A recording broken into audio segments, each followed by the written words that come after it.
Hello everyone, আশা করি আমার এই কার্টুন ভিডিও আপনাদের খুব ভালো লাগছে।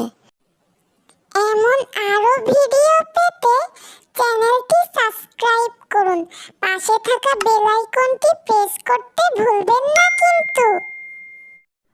মা, বাবা কোথায়? শুক্রবার তো লেখাপড়া নেই, বাবাকে নিয়ে বাজারে যাব। কেন, শুক্রবার আসলেই বুঝি বাবাকে নিয়ে বাজারে যেতে হবে? গরুর গোশত খাওয়ার ইচ্ছে, তাই না? তোর বাবা ওই রুমে আছে, যা। আমাকে জ্বালাস না, আমি কাজ করছি। মা, ওই রুমে যা। বাবা, ও বাবা, বাবা। কি মা, কি হয়েছে? এত সকাল সকাল ঘুম ভেঙে গেল? হ্যাঁ বাবা, চলো আমাকে নিয়ে এখনই বাজারে চলো, আমি গরুর গোশত খাবো। চলো বাবা, তাড়াতাড়ি চলো। তাড়াতাড়ি আয় মা, আমরা আজকে সবচেয়ে বড় গরুর গোশত কিনবো। হ্যাঁ বাবা, খুব মজা হবে। চলো বাবা, তাড়াতাড়ি চলো, বাসায় চলো।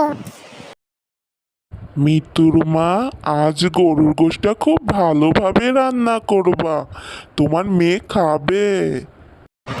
হ্যাঁ, তা তো রান্না করতেই হবে। কি মজা, গরুর গোশত খাবো। ও মা, রান্না কখন শেষ হবে? আমি গরুর গোশত দিয়ে ভাত খাবো। তাড়াতাড়ি রান্না করো মা, আমি খাবো, বিকালে খেলতে যাব তো। দেখ দেখ মিতা, শুক্রবার এলেই রতন নাচতে থাকে। চল আমরাও নাচি। কি মজা, কি মজা, শুক্রবার মজাই মজা, কি মজা। মিতু, ওঠ মা, স্কুলে যেতে হবে, সকাল হয়ে গেছে। মিতু, ও মা, শুক্রবার কেন আসে না প্রতিদিন? আমার স্কুলে যে